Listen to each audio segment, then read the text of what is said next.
Hi friends, welcome to a collection vlogs Kannada. ಇವತ್ತು ನಾನು ಏನು ಮಾಡ್ತಾಯಿದ್ದೀನಿ ಅಂದರೆ ಈವ್ನಿಂಗ್ ಸ್ನ್ಯಾಕ್ಸ್ ಸೂಪರಾಗಿರುವಂತಹ ಒಂದು ಸ್ನ್ಯಾಕ್ಸ್ ಮಾಡ್ತಾಯಿದ್ದೀನಿ.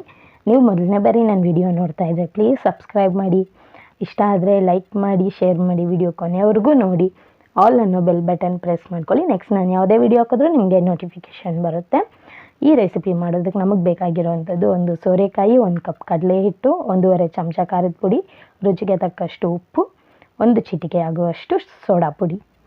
ಇದನ್ನು ಫಸ್ಟು ನಾವು ಹಿಟ್ಟು ಕಲಸಿ ಇಟ್ಕೊಳ್ಳೋಣ ಬಜ್ಜಿ ಮಾಡೋದಕ್ಕೆ. ಉಪ್ಪು ಪೂರ್ತಿ ಹಾಕ್ಕೊಳ್ಳೋದು ಬೇಡ, ಸ್ವಲ್ಪ ಹಾಕ್ಕೊಳ್ಳಿ, ಆಮೇಲೆ ಟೇಸ್ಟ್ ನೋಡಿ ನಾವು ಹಾಕ್ಕೊಳ್ಳೋಣ. ಮತ್ತು ಖಾರದ ಪುಡಿನೂ ಅಷ್ಟೇ, ನಾನು ಪೂರ್ತಿ ಹಾಕ್ಕೊಳೋದಿಲ್ಲ, ಸ್ವಲ್ಪ ಹಾಕ್ಕೊಂಡು ಮಿಕ್ಸ್ ಮಾಡಿ ಟೇಸ್ಟ್ ನೋಡಿಬಿಟ್ಟು ಆಮೇಲೆ ಇಂಚೂರು ಹಾಕ್ಕೊಳ್ತೀನಿ. ಮತ್ತು ಸೋಡಾ, ಇದೆಲ್ಲ ಒಂದ್ಕಿತ ಚೆನ್ನಾಗಿ ಮಿಕ್ಸ್ ಮಾಡಿಕೊಂಡು ಆಮೇಲೆ ನೀರು ಹಾಕಿ ಕಲಸಿ ಇಟ್ಕೊಳ್ಳೋಣ.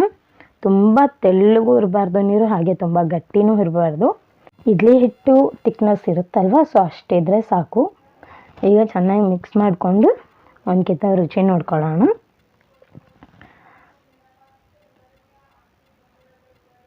ನೀವು ಇದು ಜೊತೆಗೆ ಬೇಕಿದ್ರೆ 2 ಚಮಚ ಅಕ್ಕಿ ಹಿಟ್ಟು ಕೂಡ ಕೊಡ್ಬೋದು, ಆಗ ಎಣ್ಣೆ ಜಾಸ್ತಿ ಎಳೆಯೋದಿಲ್ಲ ಬಜ್ಜಿಗೆ. ನೋಡ್ತಾ ಇದ್ದೀರಲ್ವ, ಇಷ್ಟಿದ್ರೆ ಸಾಕು. ಈಗ ಒಂದು ಅರ್ಧ ಗಂಟೆ ಮುಚ್ಚಿಟ್ಬಿಡೋಣ.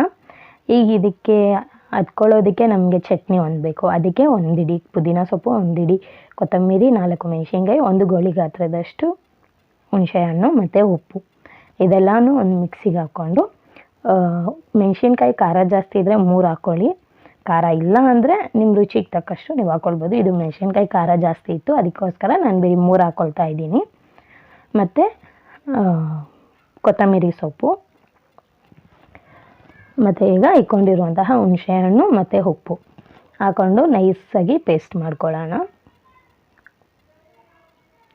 ಈವ್ನಿಂಗ್ ಟೈಮಲ್ಲಿ ನಿಮ್ಮ ಮನೇಲಿ ಯಾರಾದರೂ ಸೋರೆಕಾಯಿ ತಿನ್ನೋದಿಲ್ಲ ಅಂದರೆ ಈ ರೆಸಿಪಿ ಟ್ರೈ ಮಾಡಿ, ತುಂಬಾ ಇಷ್ಟಪಟ್ಟು ತಿಂತಾರೆ, ತುಂಬ ಚೆನ್ನಾಗಿ ಟೇಸ್ಟಾಗಿರುತ್ತೆ. ಈಗ ನೋಡ್ತಾ ಇದ್ದೀರಲ್ವ, ಈ ರೀತಿ ರುಬ್ಬಿಕೊಳ್ಳೋಣ. ಈಗ ಸೋರೆಕಾಯಿ ಈ ಥರ ಕಟ್ ಮಾಡಿಬಿಟ್ಟು ಸಿಪ್ಪೆ ಹೆರ್ಕೊಳ್ಳೋಣ.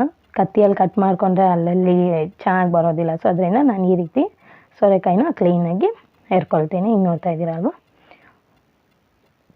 ಈಗ 2 ಭಾಗ ಮಾಡಿಕೊಂಡು, ನಿಮ್ಮ ಹತ್ರ ಆಲೂಗಡ್ಡೆ ಅಥವಾ ಬಾಳೆಕಾಯಿ ಎರಿಯೋದಕ್ಕೆ ಚಾಪ್ ಇರುತ್ತಲ್ವ, ಸೊ ಅದಿದ್ರೆ ನೀವು ಅದರಲ್ಲೇ ಹೆರ್ಕೊಳ್ಬೋದು. ನನ್ನ ಹತ್ರ ಅದಿಲ್ಲ, ಸೊ ಅದಕ್ಕೋಸ್ಕರ ನಾನು ಕತ್ತಿನಲ್ಲಿ ಕಟ್ ಮಾಡ್ಕೊಳ್ತೀನಿ.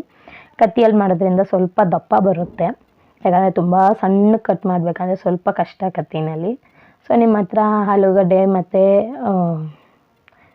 ಬಾಳೆಕಾಯಿ ಕಟ್ ಮಾಡೋದಿತ್ತು ಅಂದರೆ ಅದರಲ್ಲಿ ನೀವು ಮಾಡಿಕೊಂಡ್ರೆ ಇನ್ನೂ ತೆಳ್ಳಗೆ ಬರುತ್ತೆ, ಇನ್ನೂ ರುಚಿ ಚೆನ್ನಾಗಿರುತ್ತೆ. ಈ ರೀತಿ ಎಲ್ಲನೂ ಕಟ್ ಮಾಡಿಕೊಂಡು ನಾವು ಹಿಟ್ಟು ಆಲ್ರೆಡಿ ಮಿಕ್ಸ್ ಮಾಡಿಕೊಂಡಿದ್ವಲ್ಲ, ಈಗ ಒಲೆ ಮೇಲೆ ಬಾಣಲಿ ಇಟ್ಟು ಬಾಣಲಿಗೆ ಬೇಕಾಗುವಷ್ಟು ಬಜ್ಜಿ ಕರೀಲಿಕ್ಕೆ ಬೇಕಾಗುವಷ್ಟು ಎಣ್ಣೆ ಇಟ್ಟು, ಎಣ್ಣೆ ಬಿಸಿಯಾಗಿದ್ದ ತಕ್ಷಣ ಬಜ್ಜಿ ಹಿಟ್ಟಲ್ಲಿ ಸೋರೆಕಾಯಿನ ಡಿಪ್ ಮಾಡಿ ಬೇಯಿಸ್ಕೊಳ್ಳೋಣ.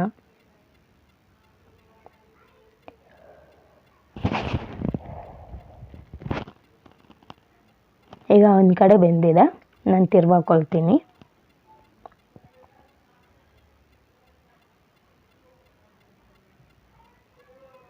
ಎರಡು ಕಡೆಯೂ ಇದೇ ರೀತಿ ಚೆನ್ನಾಗಿ ಬೆಂದಮೇಲೆ ನಾವು ತೆಗೆದ್ಬಿಟ್ಟು ಜಲ್ರಿನಲ್ಲಿ ಹಾಕ್ಕೊಳ್ಳೋಣ. ಜಲ್ಡೆ ಪಾತ್ರೆ ಇರುತ್ತಲ್ವ, ಸೊ ಆ ಪಾತ್ರೆಗೆ ಹಾಕ್ಕೊಂಬಿಟ್ರೆ ಎಕ್ಸ್ಟ್ರಾ ಆಯಿಲ್ ಇದ್ದರೂ ಕೂಡ ಬಂದ್ಬಿಡುತ್ತೆ. ಮತ್ತು ಮನೆಯಲ್ಲಿ ಮಕ್ಕಳಿಗೆ, ದೊಡ್ಡವ್ರಿಗೆ ಎಲ್ರಿಗೂ ತುಂಬಾ ಒಳ್ಳೆಯದು ಸೋರೆಕಾಯಿ, ಅದರಲ್ಲಿ ನೀರಿನ ಅಂಶ ಇದೆ. ಸೊ ಮಕ್ಕಳು ಸಾರಲ್ಲಿ ಹಾಕಿದ್ರೆ, ಪಲ್ಯ ಮಾಡಿದ್ರೆ ತಿನ್ನಲ್ಲ ಅಂದರೆ, ಸೊ ಈ ರೀತಿ ಟ್ರೈ ಮಾಡಿ, ತುಂಬಾ ರುಚಿಯಾಗಿರುತ್ತೆ, ತುಂಬಾ ಇಷ್ಟಪಟ್ಟು ತಿಂತಾರೆ.